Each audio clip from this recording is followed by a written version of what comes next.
Welcome to Lecture 9, Integration by Parts. This is going to be one of the most useful techniques in this class, and you'll use it throughout the rest of the class. So it's one of the most important lectures. As an overview, let's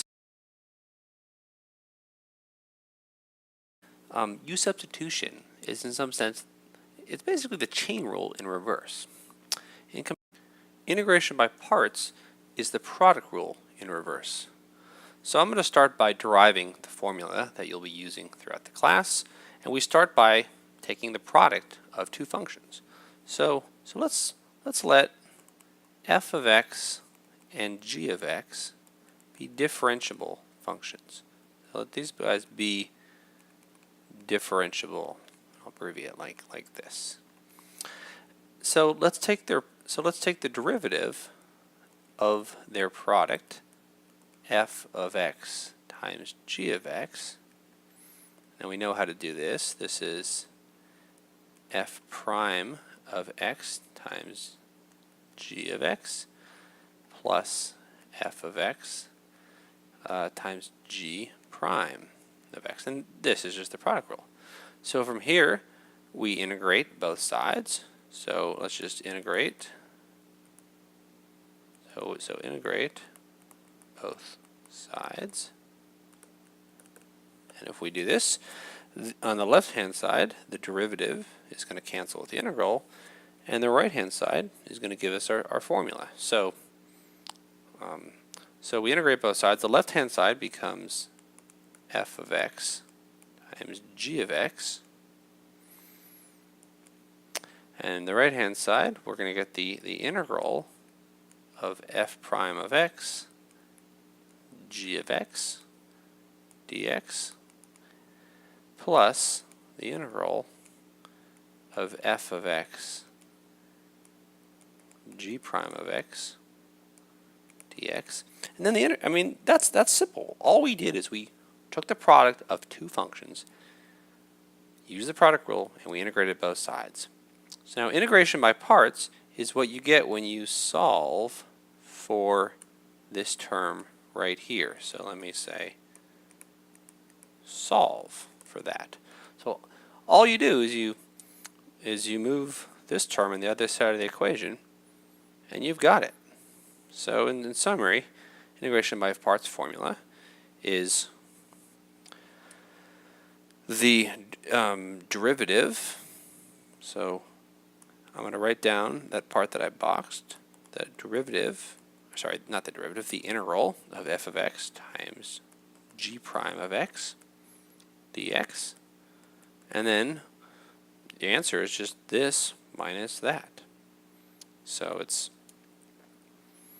that is f of x g of x minus the integral of f prime of x g of x dx. And I'm going to put a big box around this and put a big star right there, because that's our formula. Now this is not the most common way to write this formula. There's a shorter, more compact form, and I'll show you that right now. So let me rewrite that formula because it's so important. So the formula that I just erased in the last slide is f of x g prime of x dx equals f of x g of x minus the integral of f prime of x g of x dx. So what I'm going to do from here to get our compact formula is I'm going to let, let's see, how do I want to do this? I'm going to let u, this is going to be u, and this here is going to be v. So let me actually write that down. So let u be equal to f of x and v equal g of x. Now clearly du dx is f prime of x, and dv dx equals g prime of x. Now I can I can write this as let's try that again, du equals f prime of x dx, and dv equals g prime of x dx. And now I'm going to take these guys and I'm going to substitute them in. So I'm going to substitute du in for that dx, and I'm going to substitute dv in for that right there. Oh, and u and v get substituted in as well. So now this formula just becomes the integral of u dv, okay with that? And now the right hand side becomes u times v minus, and now be careful, here I have a v and then these two things are du.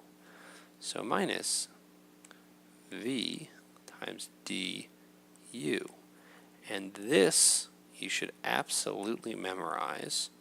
You'll use it over and over again. This is the most common way of expressing integration by parts.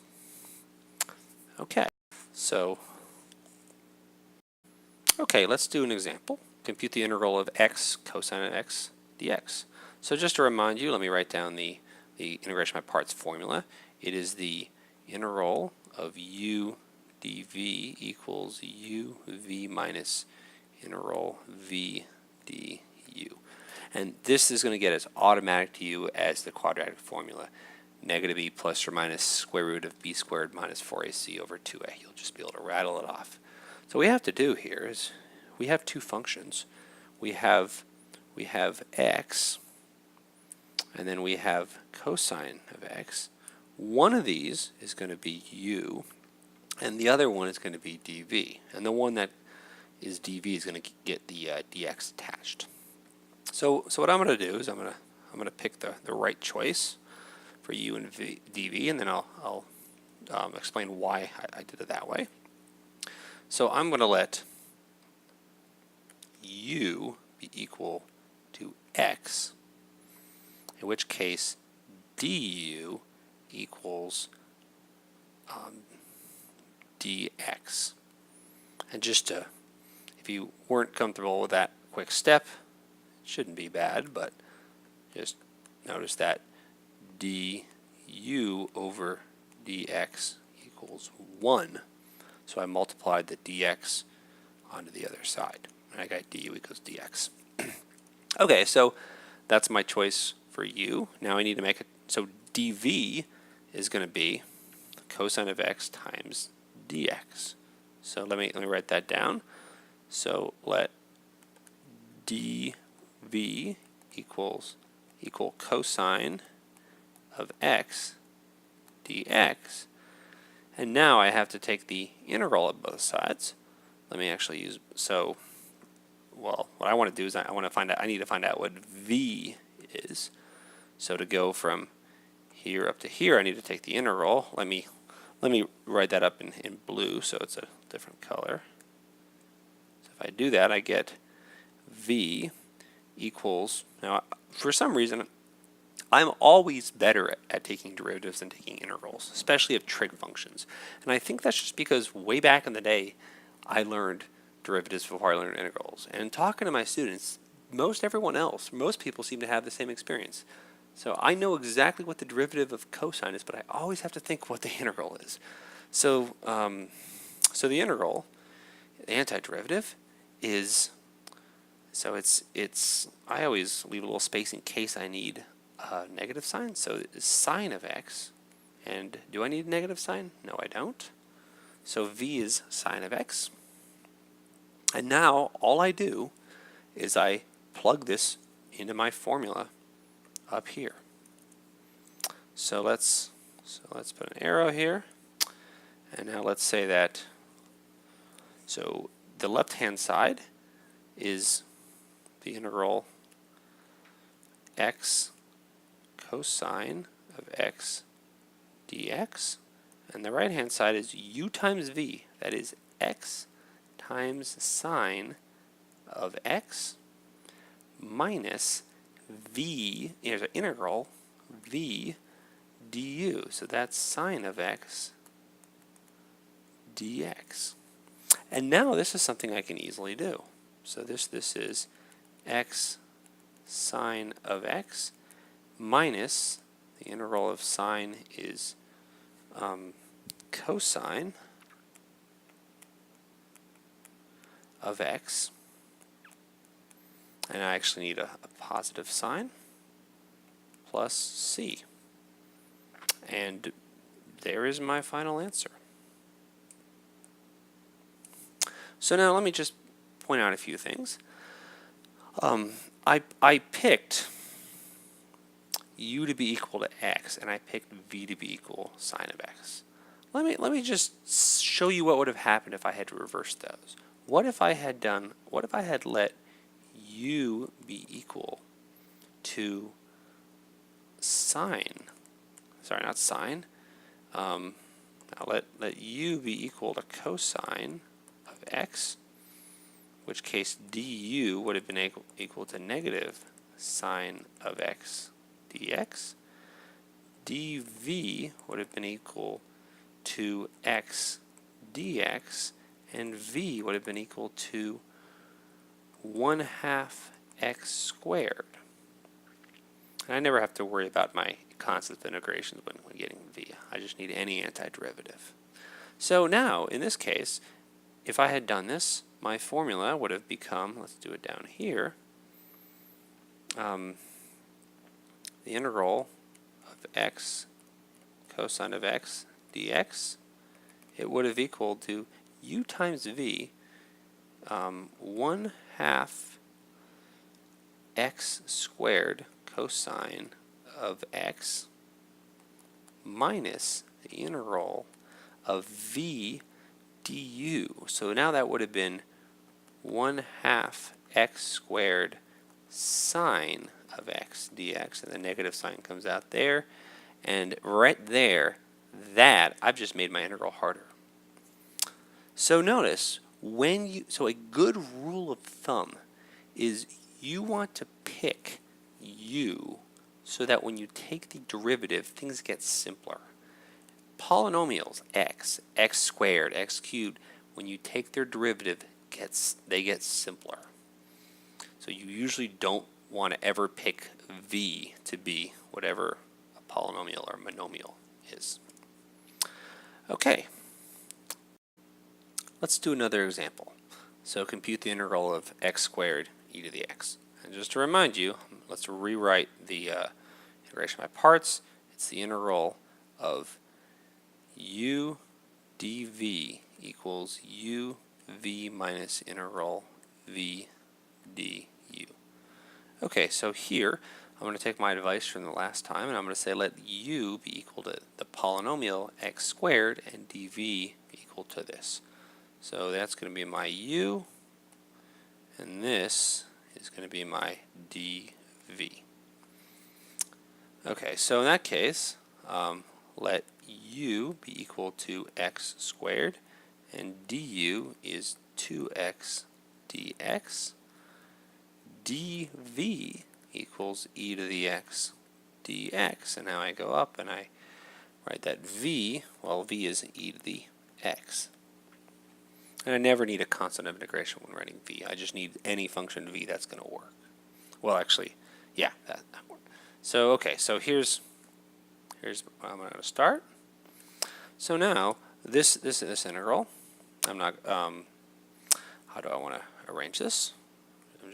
I'll do this. This is equal to u times v, so that's x squared e to the x minus v du. So minus, this would be 2x e to the x dx. So now I don't have something that I can solve right away, but this is simpler than that. This had an x squared in it, this had an x. So now all I have to do is solve this, and I can do that by integration by parts. So here I need to actually integrate by parts again. So let me put a line there. And now I'm going to, so if I want to, I can pull this 2 out of the integral, but I'm just going to keep it here. So I'm going to let u be equal to 2x, and I'm going to let dv equal to e to the x dx.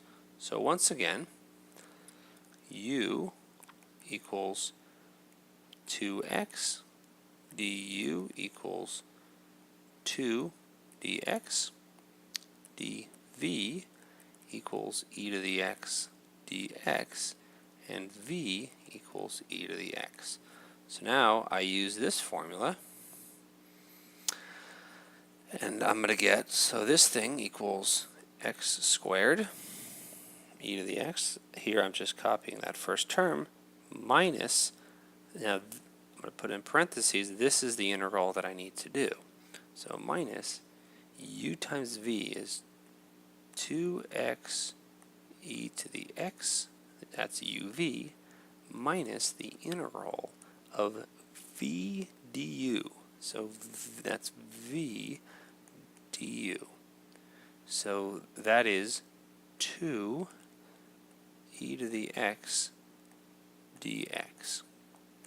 And now we're almost home free. So let me simplify this. This is x squared e to the x. This next term is minus 2x e to the x. And then I got to be careful. This here is a minus negative, so that's going to be a plus positive. And the integral, so the integral of this thing is itself. So that's going to be, let's see, that's going to be plus 2 e to the x. And I can't forget my constant of integration, c. And there is my final answer.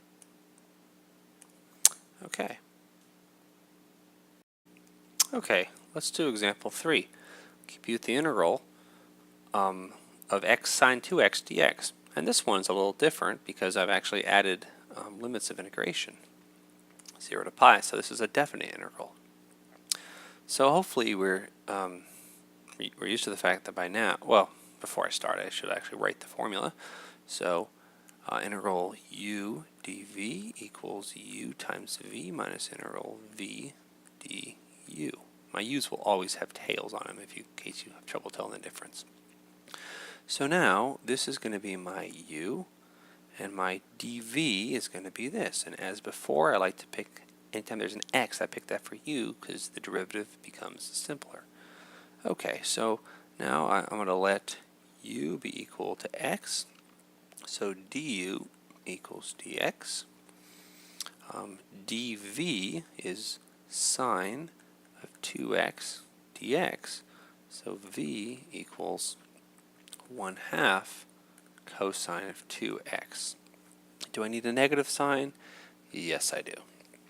Okay, so now this integral equals u times v, so that's negative 1/2 x cosine of 2x, and now I have to integrate or evaluate this between 0 and pi. And now I have to, so that's uv, now minus the integral from 0 to pi of v du. That's minus 1/2, so let me do make that a plus. Minus negative is a plus, so plus 1/2 cosine of 2x dx. Now this is something I can integrate. So let's first plug in 0 and pi in here. So this is minus 1/2 pi cosine of 2 pi minus 0 times cosine of 0. Now this goes away because of that big 0 right here. And that is just equal to 1 So this is equal to 1. So this entire term here is negative 1/2 times pi. So this is equal to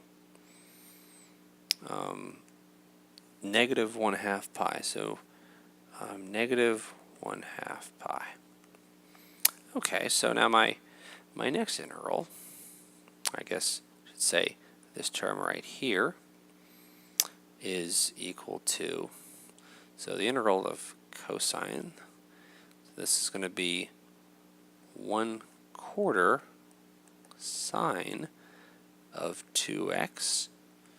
And now plus or minus sign, I think that has to be a plus. And I got to evaluate that from 0 to pi. So this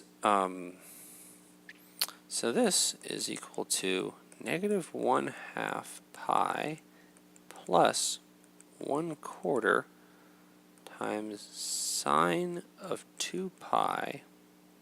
Let's make that into a pi minus sine of 0. And if you forget what those are, it's always good to draw the unit circle.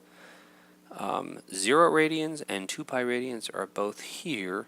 Sine is the y value of this point, which is 0.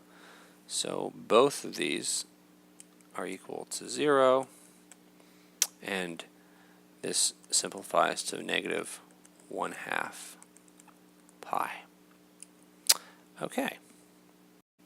So now let's do a quick discussion about how to pick u. I think I've given you enough hints about this that you should get a pretty good idea. But so just as a summary, suppose we want to integrate a product of two functions, f of x, g of x. Again, this is the product rule in reverse. So one of these needs to be u and one of these needs to be dv. Which should be which? Remember, before we do anything else, we need to be able to differentiate u and integrate dv. Derivatives are usually easier to do than integrals. We've certainly seen functions that we know how to take the derivative of, but you can't really integrate it. So, for example, functions like arctangent or natural log, we don't know how to take integrals of those. Well, actually, I think both of them exist. I think arctangent is really hard. Natural log will actually do, the last example of this chapter, there's a really sneaky way to do this using integration by parts. But even so, both of these things are much easier to take derivatives of than to integrate. So right away, you know, if you see a function like this, don't pick it for v. It's a bad choice. So if you don't have anything like that, if it's not a factor, that should be if it's not a factor, not it. But if this is not a factor, then we'd like to pick u so that du is simpler. Because remember, the formula is the integral of u dv equals uv minus v du. So we want this thing to be simpler than that. So polynomials, things like x to the n, like x or x squared, become simpler when you differentiate them. They are good choices for u. I can't think of an example that I've ever seen where if there's an x or an x squared in there, you want to make that v. As far as I know, you always want to make that thing u. So again, these are good choices for u, and they're terrible choices for dv. If you make your x equal to dv, then you integrate that, you get x squared, and that's going to only going to make the thing harder. Okay, so let's do example 4. It can be the integral of e to the x cosine of x dx. And this one is part annoying and part beautiful. It's just like a rite of passage. It's one you have to see. There's a little trick at the end when you think you've gone in a big circle. So let me remind you of the formula. Integral u dv equals u times v minus integral v du. Well, that's supposed to be a v. My u's are always going to have a little tail on it, so even though that looks u-ish, that's a v. Okay, so in this one, it doesn't really matter which you pick for u and which you pick for v. So I'm just going to pick, I'm going to let u be equal to e to the x, in which case du equals e to the x dx, dv equals cosine of x dx, v equals sine of x dx. Do I need a negative sign? No, I don't. Okay, so now this integral is equal to u times v. That's e to the x sine of x dx minus the integral of v du. So minus e to the x sine of x dx. Oh, one I just noticed. This should not be, that dx doesn't belong there. That should just be sine of x. Okay, so now we look at this and say, well, this isn't really any simpler than that, but now there's a cosine instead of a cosine. Well, let's integrate by parts again. So as before, I'm going to let u be equal to e to the x, in which case du is e to the x dx. Dv has to be sine of x dx, and v has to equal negative cosine of x. Okay, so let's plug this back in. And so this thing here is going to equal e to the x sine of x dx minus, let's put in parentheses, u times v, so e to the x negative cosine of x, so let me stick the negative sign there, minus the integral of v du, so minus e to the x cosine of x dx, and I also need a negative sign right there. So I got a bunch of negative signs here. Let me make these positive. So both of those are, there's a minus negative thing going on, and same with that. Okay, so now what have I done? Look what I have now. I've gone in a big circle. I'm exactly where I started with. What does that accomplish? So it looks like I've gone in a big circle and I haven't done anything, but let me rewrite what we've got and watch what happens. So as a summary, we started with the integral of e to the x cosine of x dx. And we said that is equal to e to the x sine of x dx plus e to the x cosine of x. Oh, sorry. I don't know why I'm doing this. There's no dx there, and there's no dx there. That's just, sorry about that. So e to the x sine plus e to the x cosine minus the integral of e to the x cosine of x dx. Now look what we have. We have that and that are the same. So what I'm going to do is I can add this back over to that side of the equation, and then I get two of those. So if I do that, I get 2 integrals e to the x cosine of x dx equals e to the x sine of x plus e to the x cosine of x. And now I just divide by 2 and I have an expression for e to the x cosine of x.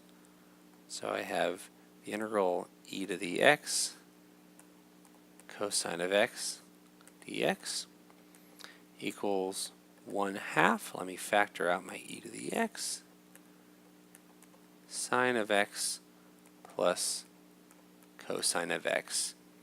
And there we have it, our final answer right there. Isn't that neat? Okay, so the last example. Let's compute the integral of natural log of x dx. Now this, you look at this and this doesn't look like it's an integration by parts type thing. And so what do we do? Well, one of my first rules I said was, well, don't ever pick this for v. Now, I'm going to write this. I'll give you a hint here. This is the integral of natural log of x times 1 times dx. And remember, my formula is integral of u dv equals uv minus integral v du. So I really have the I have two functions here. I have natural log of x and I have 1. And I said, don't ever pick this to be v because you don't know how to integrate. Well, we're trying to figure out how to integrate it. I mean, I don't know, maybe something cute like the last problem could work, but probably not. So I'm going to let u be equal to natural log of x. And now remember, the derivative of natural log is 1 over x. So du equals 1 over x dx. Okay. So if this is u, then this has to be dv. So, okay, so dv equals 1 dx. So the integral of that, v equals x. So now we can apply integration by parts. Integral natural log is u times v. It is x natural log of x minus integral of v du. And look what happens. We get x times 1 over x dx, and that's just equal to, that's equal to 1. So this is x natural log of x minus integral of dx. This is x natural log of x minus x plus c. And there's my final answer.